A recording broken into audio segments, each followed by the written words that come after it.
Meus irmãos, estamos falando sobre a grande obra. Esse é o tema da nossa série. Hoje o tema da mensagem é combatendo a corrupção.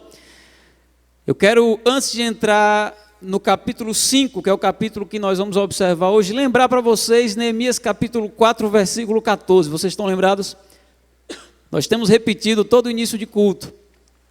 Neemias capítulo 4, versículo 14, Neemias diz: lembrem-se de que nosso Deus é grande e temível, e lutem pelos seus irmãos, pelos seus filhos e por suas filhas, pelas suas mulheres e pelas suas casas. Tem o texto aí? Vamos ler junto. Lembrem-se de que o Senhor é grande e temível, e lutem pelos seus irmãos, pelos seus filhos e por suas filhas, pelas suas mulheres e pelas suas casas.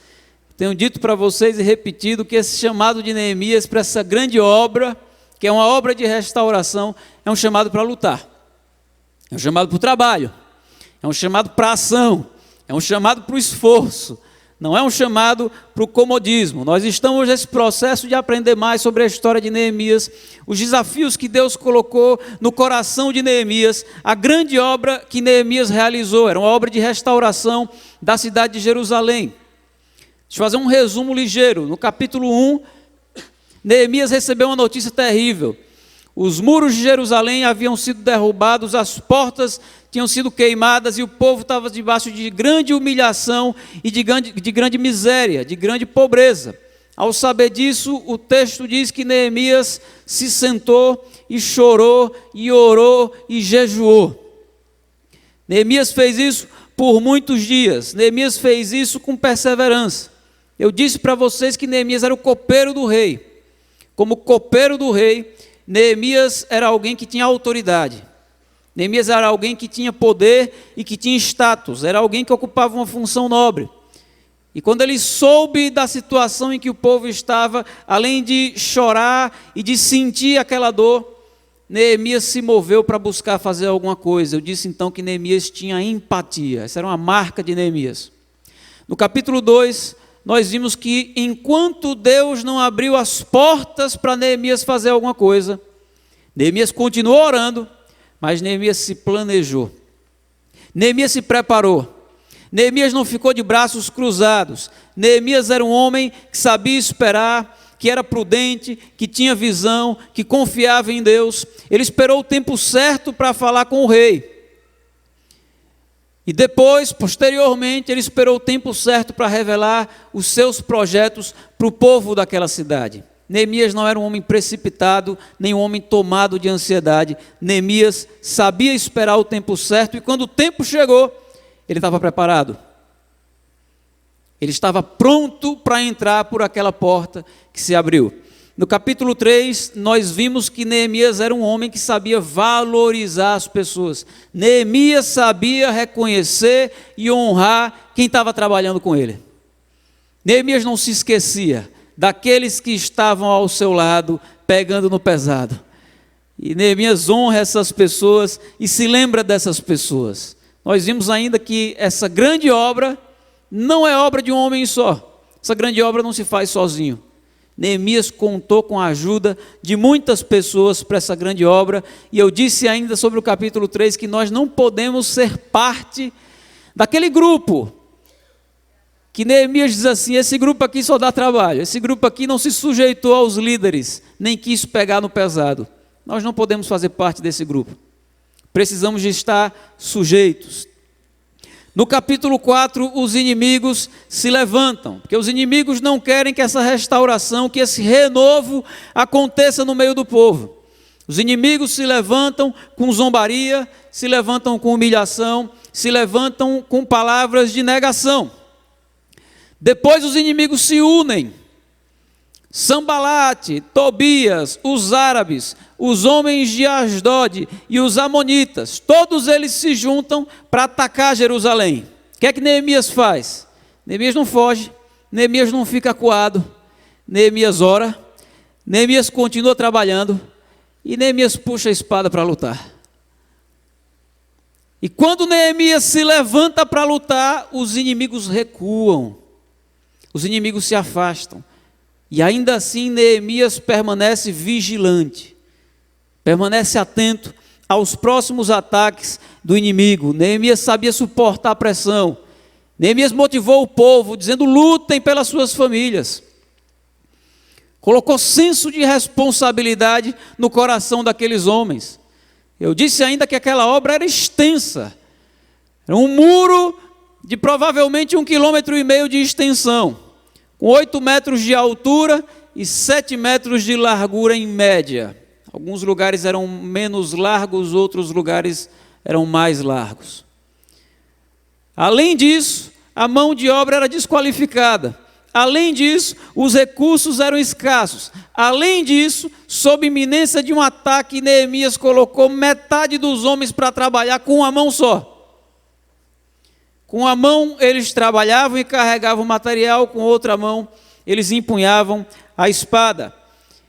Os homens trabalhavam de dia, faziam guarda de noite, e Neemias e os seus irmãos não tinham tempo nem para trocar de roupa. Vocês estão lembrados disso? Era muito trabalho e uma grande obra que se tinha pela frente. E o que a gente tem dito aqui, fazendo um paralelo com a história de Neemias, é que nós também temos uma grande obra pela frente. Essa grande obra é obra de restauração. Restauração da nossa igreja, restauração das nossas famílias, restauração dos nossos relacionamentos, restauração de tudo aquilo que foi destruído, ou por responsabilidade nossa, ou por artimanha do diabo. Mas tudo aquilo na nossa vida que precisa de restauração.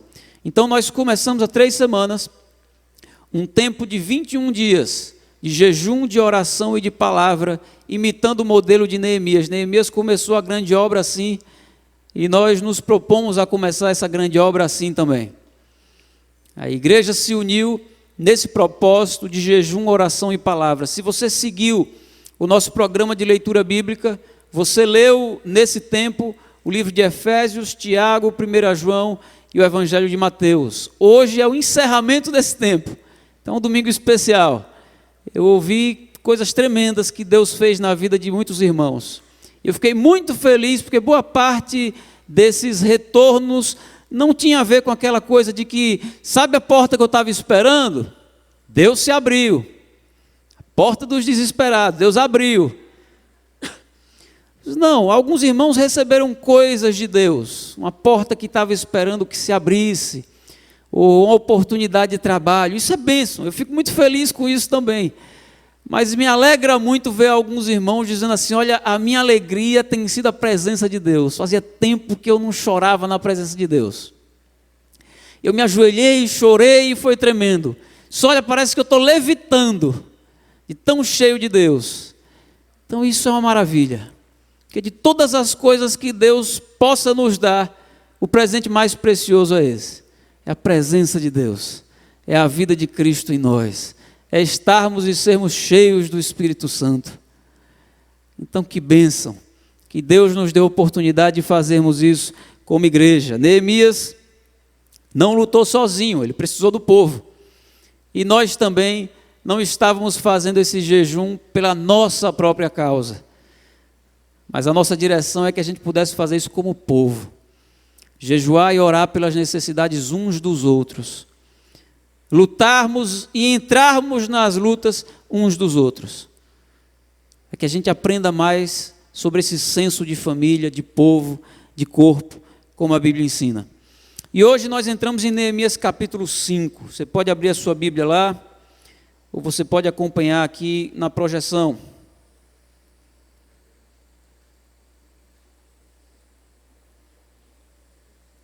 Neemias capítulo 5.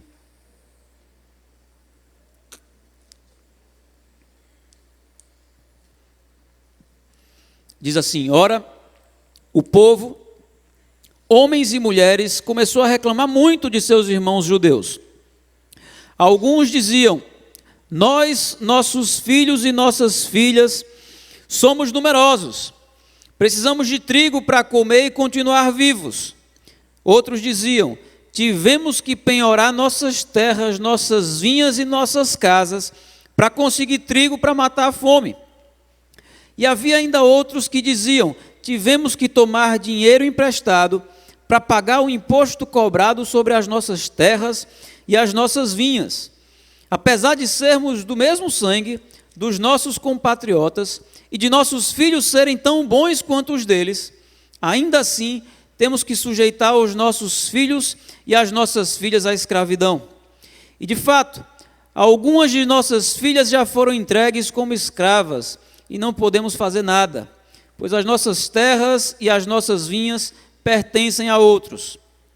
Quando ouvi a reclamação e essas acusações, fiquei furioso. Fiz uma avaliação de tudo, e então repreendi os nobres e os oficiais, dizendo-lhes: vocês estão cobrando juros dos seus compatriotas. Por isso convoquei uma grande reunião contra eles e disse: na medida do possível, nós compramos de volta nossos irmãos judeus que haviam sido vendidos aos outros povos. Agora vocês estão até vendendo os seus irmãos, assim eles terão que ser vendidos a nós de novo. Eles ficaram em silêncio, pois não tinham resposta. Por isso prossegui: o que vocês estão fazendo não está certo. Vocês devem andar no temor do nosso Deus, para evitar a zombaria dos outros povos, os nossos inimigos. Eu, os meus irmãos e os meus homens de confiança, também estamos emprestando dinheiro e trigo ao povo, mas vamos acabar com a cobrança de juros. Devolvam-lhes imediatamente suas terras, suas vinhas, suas oliveiras e suas casas, e também os juros que cobraram deles, a 100ª parte do dinheiro, do trigo, do vinho e do azeite. E eles responderam: nós devolveremos tudo o que você citou e não exigiremos mais nada deles. Vamos fazer o que você está pedindo. Então convoquei os sacerdotes e os fiz declarar sob juramento que cumpririam a promessa feita. Também sacudi a dobra do meu manto e disse: Deus assim sacuda de sua casa e de seus bens todo aquele que não mantiver a sua promessa. Tal homem seja sacudido e esvaziado. Toda a assembleia disse amém e louvou o Senhor, e o povo cumpriu o que prometeu. Além disso, desde o 20º ano do rei Artaxerxes, quando fui nomeado governador deles na terra de Judá, até o 32º ano do seu reinado, durante 12 anos, nem eu nem meus irmãos comemos a comida destinada ao governador.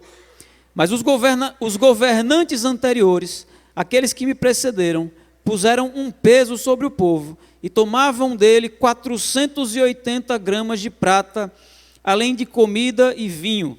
Até os seus auxiliares oprimiam o povo. Mas por temer a Deus, não agi dessa maneira. Ao contrário, eu mesmo me dediquei ao trabalho neste muro. Todos os meus homens de confiança foram reunidos ali para o trabalho, e não compramos nenhum pedaço de terra. Além do mais, 150 homens entre judeus do povo e seus oficiais comiam à minha mesa, como também pessoas das nações vizinhas que vinham visitar-nos. Todos os dias eram preparados à minha custa um boi, 6 das melhores ovelhas e aves, e a cada 10 dias eu recebia uma grande remessa de vinhos de todo tipo. Apesar de tudo isso, jamais exigia comida destinada ao governador, pois eram demasiadas as exigências que pesavam sobre o povo. Lembra-te de mim, ó meu Deus, levando em conta tudo o que fiz por esse povo.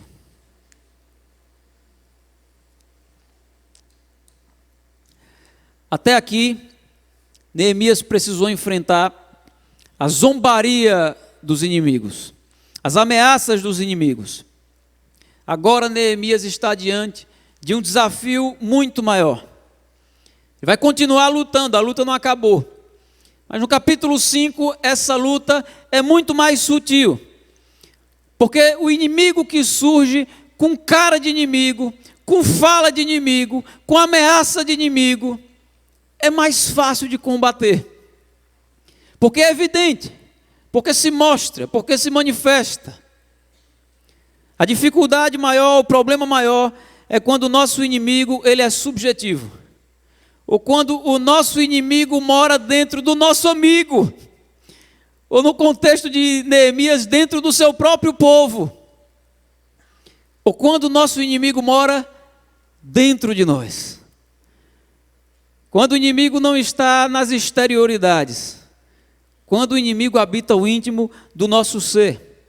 A luta de Neemias agora é interna e interior. Ela é interna porque tem a ver com o seu próprio povo. E ela é interior porque Neemias também vai lutar contra o seu próprio desejo corrompido. E meus irmãos, esse inimigo possivelmente é mais difícil de ser combatido e é mais problemático do que Sanbalat e Tobias.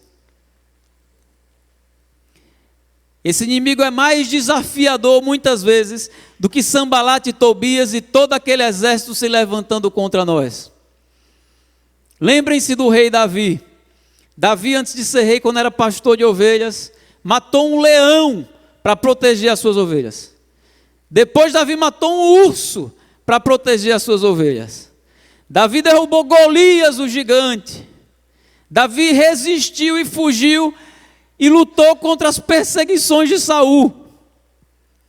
Mas um dia, Davi não conseguiu resistir, nem lutar, nem vencer o seu próprio desejo. E Davi pecou, adulterando com Batseba. Aquele mesmo Davi que venceu Golias, não conseguiu vencer um bicho mais brabo do que Golias. Um gigante maior do que Golias, que mora dentro de nós. O pecado, a nossa própria corrupção, o nosso próprio desejo que se levanta contra nós. O inimigo que habita dentro de nós costumeiramente é mais difícil de ser vencido do que aqueles que são exteriores. Neemias está diante de um novo adversário, e um adversário duplo. Eu quero começar falando desse primeiro adversário que é interno. É a corrupção do seu povo. Do versículo 1 ao versículo 13, deixa eu ler de novo com vocês. Volte lá para o texto. Diz assim: ora, o povo, homens e mulheres, começou a reclamar muito de seus irmãos judeus.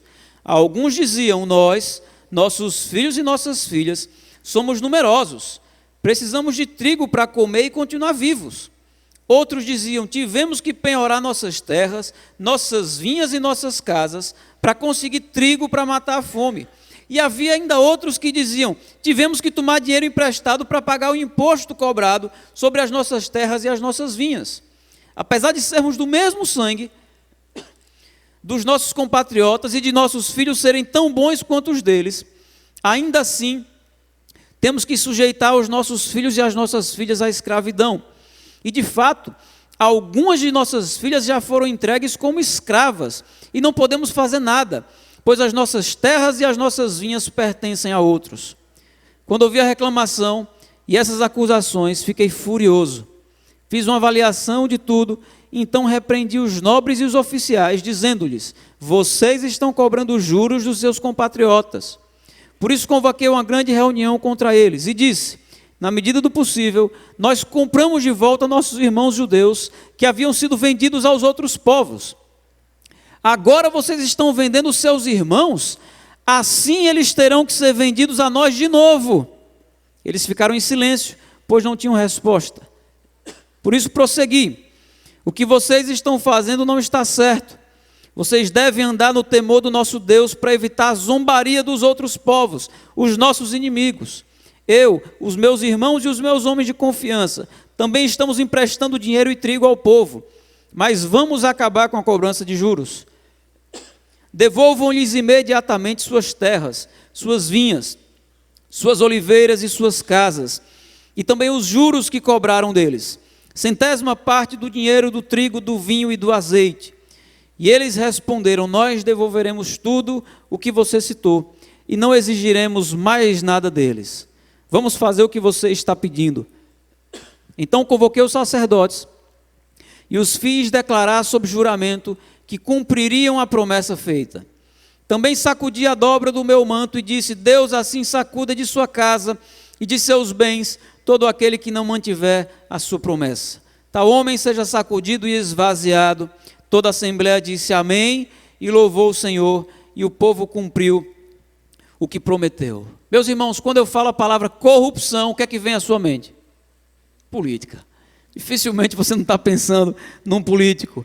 Faz parte do nosso contexto social. No entanto, associar corrupção à política é entender corrupção de uma maneira muito limitada. Porque a corrupção é algo que faz parte do ser humano de modo que não tem ninguém aqui que escape da corrupção em alguma medida ou de alguma forma. Corrupção não tem a ver com dinheiro, corrupção tem a ver com a nossa natureza caída.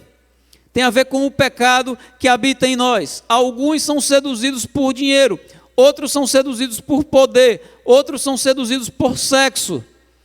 Se a pessoa em questão for um homem, certamente é seduzido pelas três coisas. São a luta maior para os homens: dinheiro, poder e sexo. Ou você é seduzido pelos três, ou pelo menos por algum desses três. Não que as mulheres também não sejam, mas talvez em outra medida. Tem um ditado que diz que são as três barras que historicamente derrubam os homens. É barra de terra, barra de roupa, barra de ouro e barra de saia. É dinheiro, poder e sexo. E de fato, quando a gente olha para a história, a gente vê muitos homens de Deus que se complicaram por causa disso.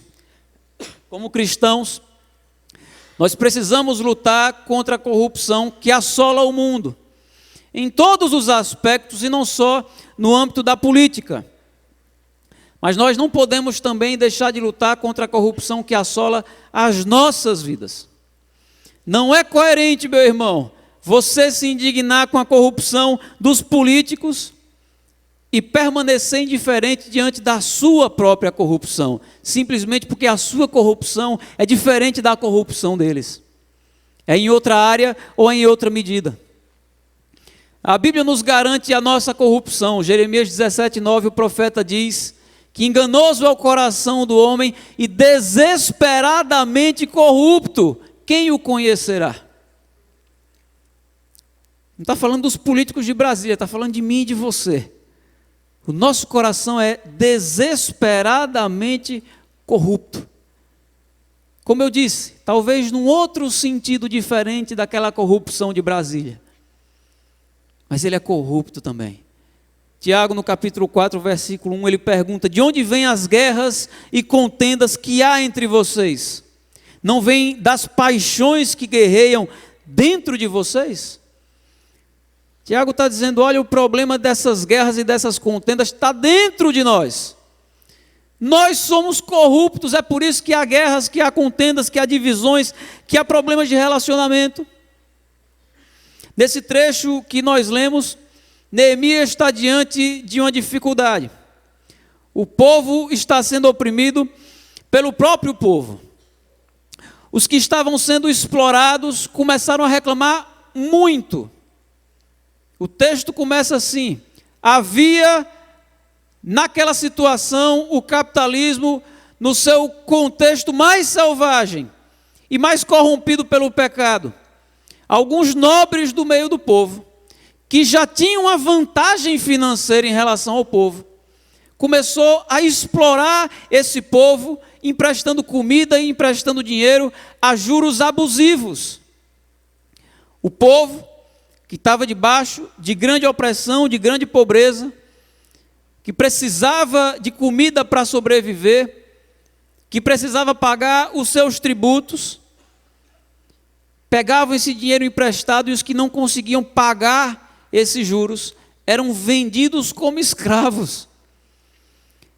E Neemias estava fazendo um trabalho de comprar parte do povo que havia sido vendido como escravo para libertá-los. E não sabia Neemias que enquanto ele estava comprando, tinha gente que continuava vendendo.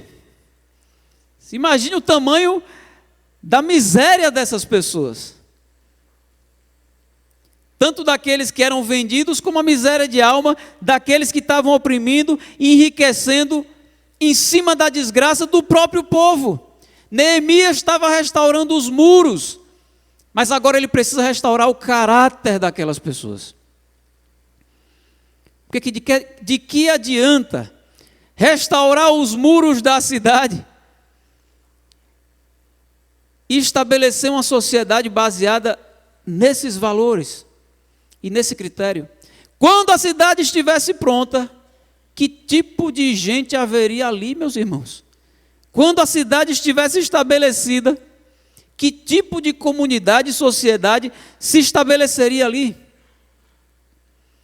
E eu não quero que vocês entendam que eu estou insinuando que o caminho é o socialismo. Não se anime, você que é de esquerda. Eu não estou dizendo isso. O socialismo tem também as suas mazelas. Eu estou falando de algo superior ao capitalismo e superior ao socialismo. Nós estamos falando de caráter. Porque tem muita gente adepto do capitalismo e muita gente adepto do socialismo explorando os outros. Porque não tem caráter. E esse não é o caminho do Evangelho. O caminho do Evangelho é o oposto a esse. Esse não é o caminho do amor. O caminho da exploração é o oposto do caminho do amor. Se você é alguém financeiramente próspero, que bom por isso. Seja justo. Seja generoso. Não explore as pessoas. Não tente enriquecer em cima da miséria e da desgraça dos outros. E meu querido, se você é financeiramente pobre, ou se você é financeiramente necessitado, não explore o Estado. Não se aproveite do Estado recebendo Bolsa Família indevidamente. Não se aproveite do Estado forjando um atestado médico para se aposentar por invalidez indevidamente. Quando você explora o Estado, você explora o seu irmão que está pagando imposto. Quando você explora o Estado, você oprime o seu próprio povo. Não se engane, exploração não é algo de ricos capitalistas. Exploração é algo de pecadores. É algo que está dentro de mim e é algo que está dentro de você também. Não tem a ver com ideologia, com bandeira. Tem a ver com pecado. Tem a ver com a natureza caída. Tem a ver com a nossa falha de caráter. Essa exploração nem sempre é uma exploração financeira. Existem muitas formas de exploração. Uma delas é abusando da boa vontade dos outros. Outra forma de exploração é buscar e exigir ser o centro das atenções e dos cuidados. E aí você mata quem está ao seu redor. Você exige que as pessoas cuidem de você como se você fosse a pessoa mais importante do mundo. Isso é exploração emocional, isso é exploração psicológica. Tem muitas formas de explorar alguém. E talvez você seja um explorador e nem sabe. Você já aprendeu que é um corrupto. Estamos juntos, tentando melhorar. Mas eu quero te dizer que talvez você seja um explorador também. E talvez essa palavra seja para você. Se você está pensando num político, esqueça dele. Estou falando de você. Estou falando de mim. Você precisa entender que essa palavra tem a ver conosco. E não com aqueles que não estão aqui hoje. Quando nós vivemos assim, baseados nessa exploração, nós damos um péssimo testemunho. Veja o que Neemias diz no versículo 9.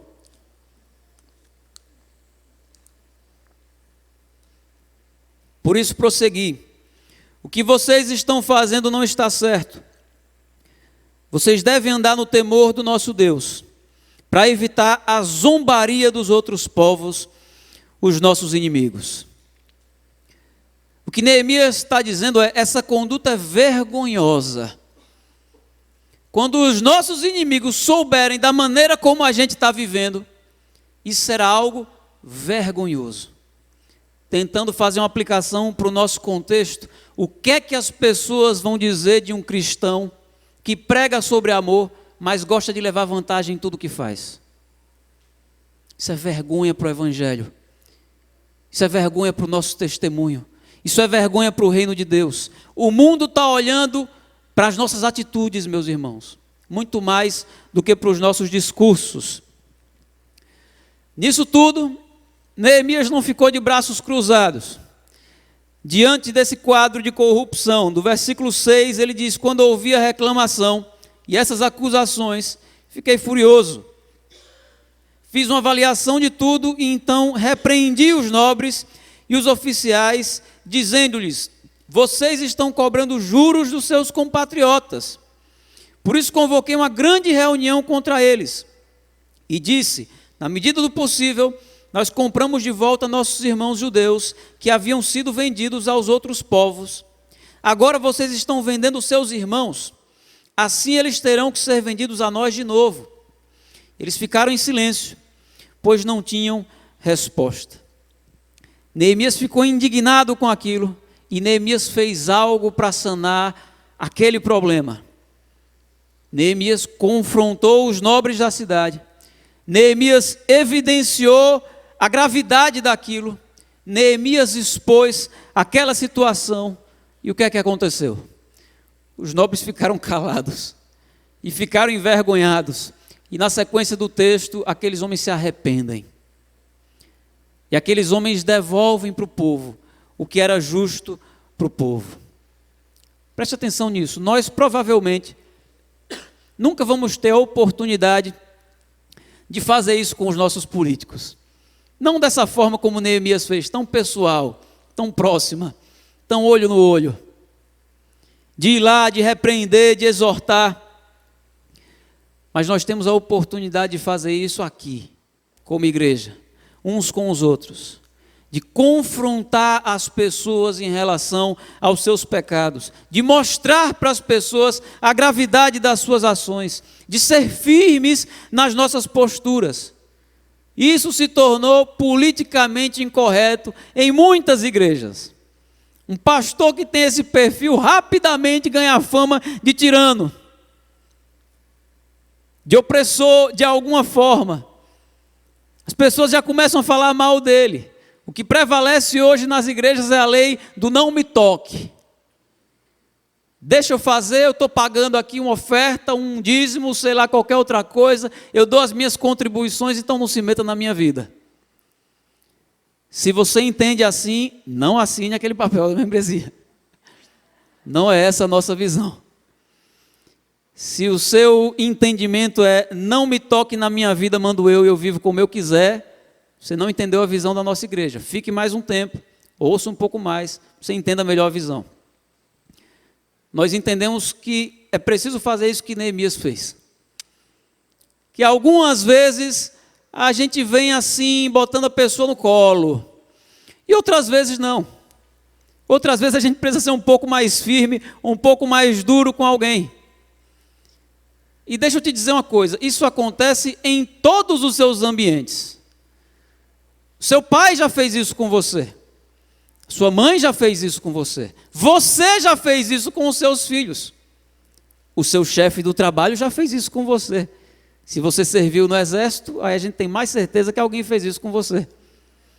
E nem sempre a pessoa vem com muito arrodeio para dizer: olha, meu amadinho, é que assim, você deu uma deslizadinha, aí vem aqui. Não. Às vezes a gente tem que sentar e dizer: você pecou. E você precisa consertar isso, meu irmão. E o irmão vai ficar pulando para um lado para o outro. Não, mas deixa eu justificar, deixa eu explicar. E você vai dizer: não, meu querido, você pecou. Se arrependa. Você tem que se arrepender disso. Não, mas veja o meu lado. Não, meu querido, você pecou. Isso é pecado. Você pode me dar 15 mil justificativas, mas continua sendo pecado. Porque a Bíblia diz que é pecado. Não é porque a Igreja Batista Bereana determinou que é pecado, não. Abra lá em Mateus tanto, está lá, é pecado. Tem que se arrepender. E é possível, meu querido, que você fique constrangido.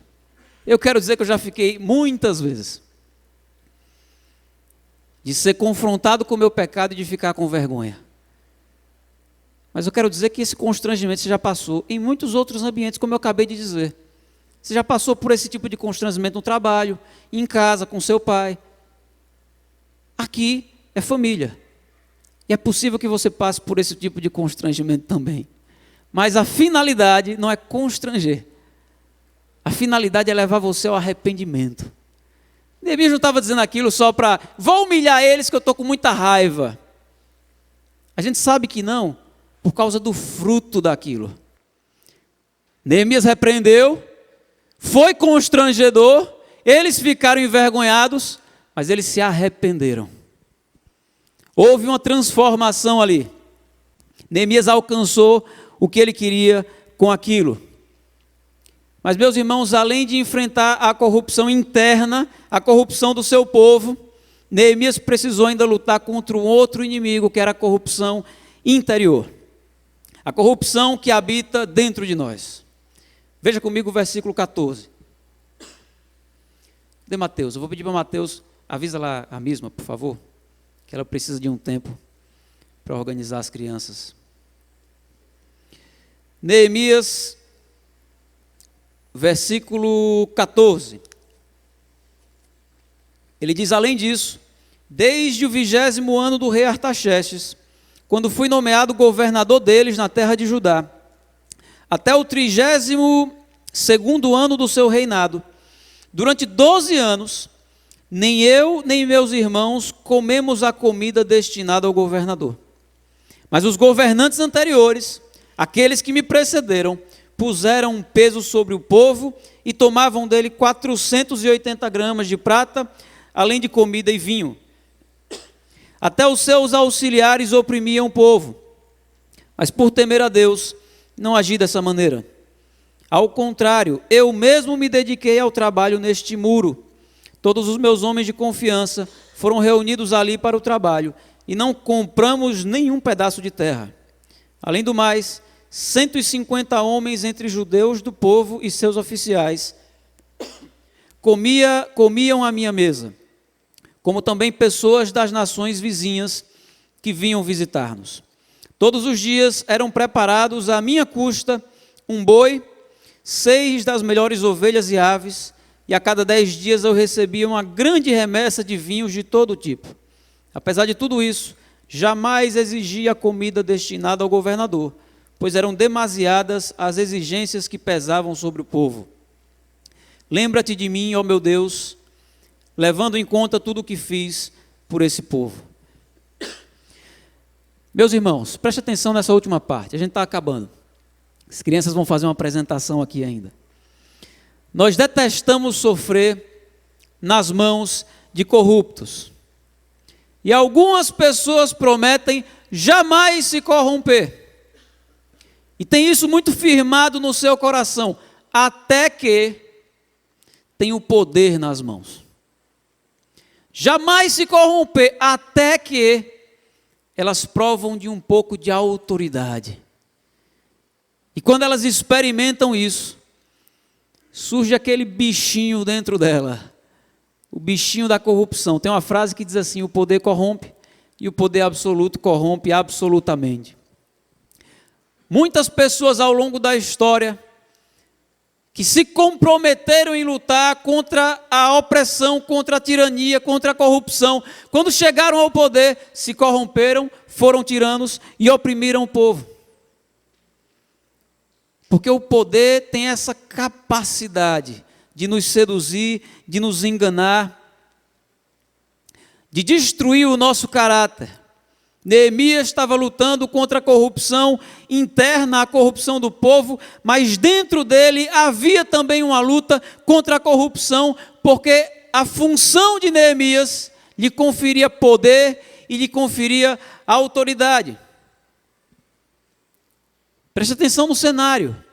Havia uma comida especial sendo oferecida. Havia a oportunidade de ficar rico, de ter muitas posses, de ser engrandecido. Mas tudo isso às custas do povo. Provavelmente você olha para essas condições com repúdio, porque você tem caráter. Você diz: eu jamais ia querer enriquecer e crescer e ser bem-sucedido às custas de alguém. Mas preste atenção, se coloque no lugar de Neemias, porque tem um cenário, tem um estado psicológico acontecendo aí. Neemias tinha saído do palácio, já tinha aberto mão de muita coisa, só em sair do palácio e para o meio dos escombros. Aí ele elaborou um projeto extraordinário, O povo estava reconhecendo Neemias como um grande líder. Neemias estava enfrentando e lutando todos os inimigos que surgiam. E estava trabalhando como ninguém.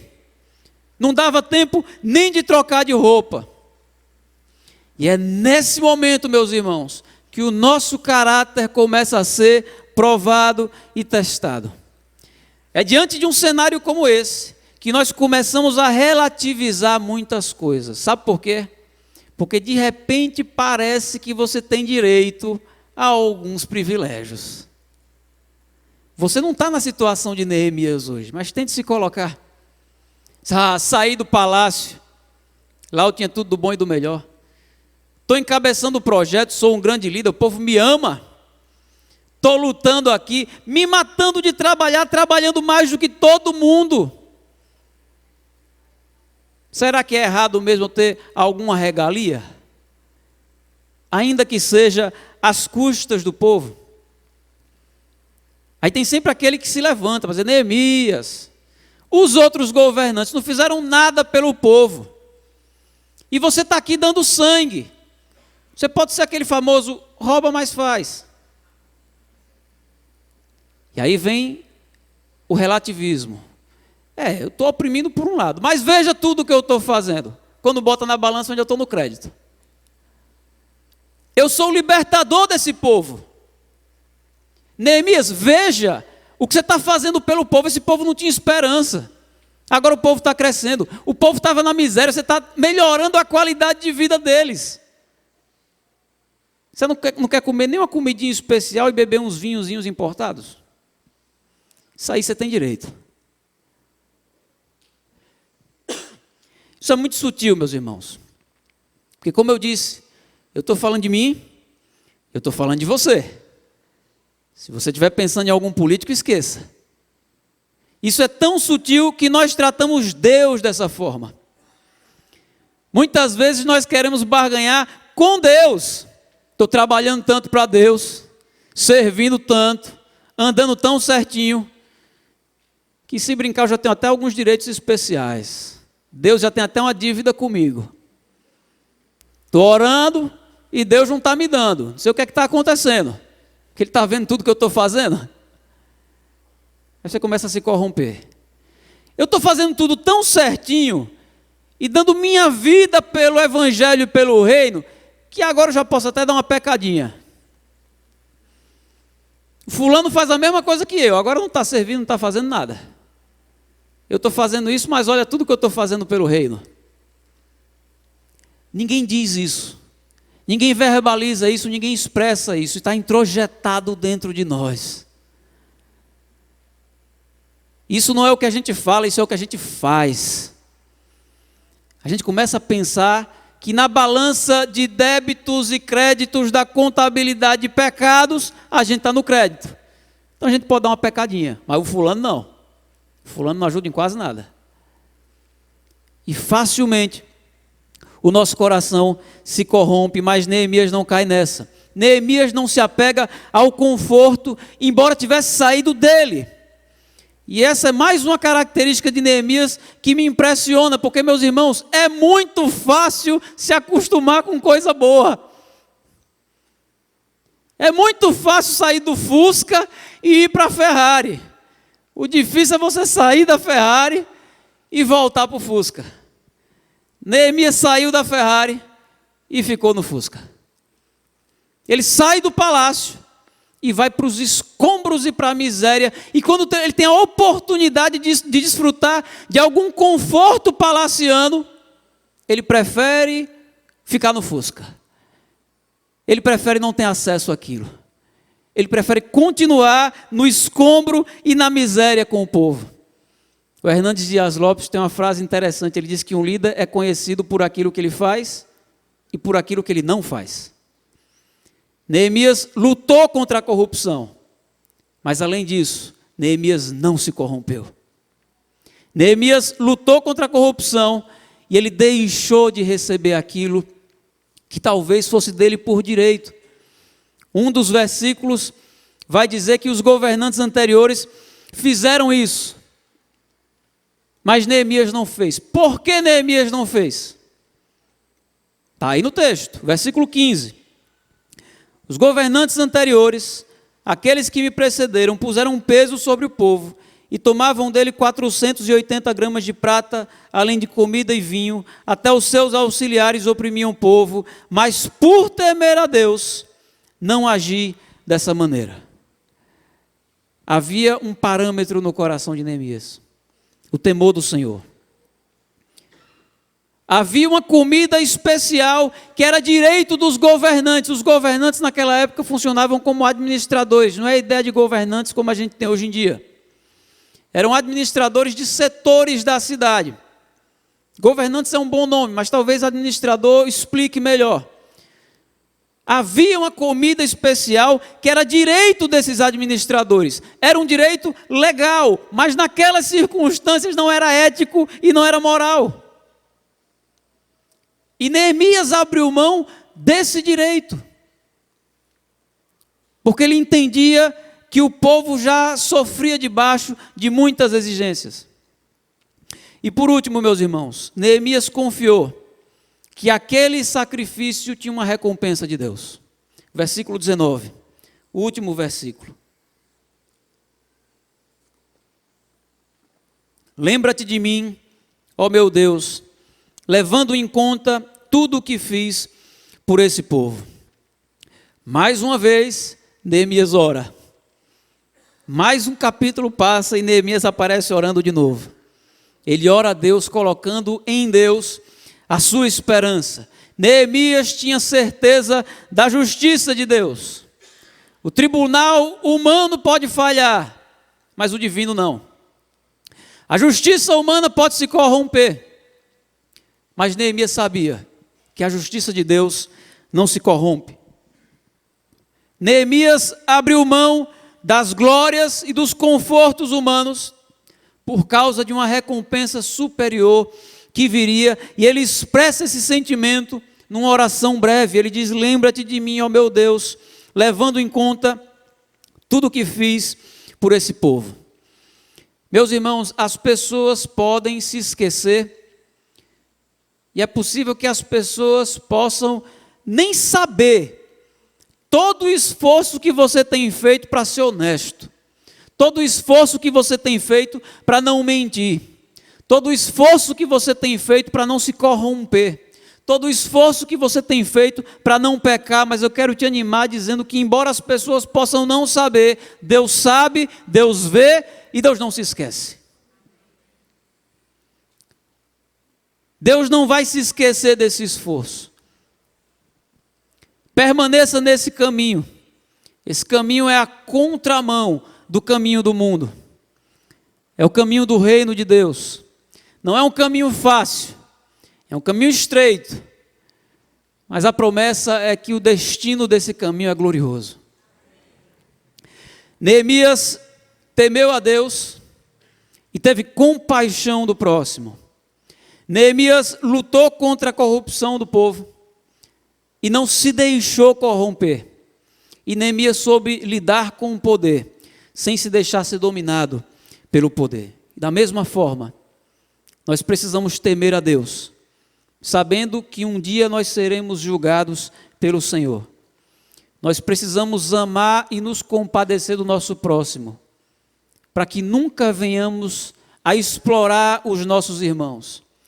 E nós precisamos lutar contra a corrupção que assola o mundo, sem esquecermos de lutar contra a corrupção que assola a nossa vida e os nossos corações. E nós precisamos lembrar que, embora venhamos a ocupar em algum momento uma posição que nos traga alguma autoridade, todo poder e toda glória pertence ao Senhor. Por isso nosso coração não pode se ensoberbecer nem se corromper. Vamos orar? Fique de pé, por favor.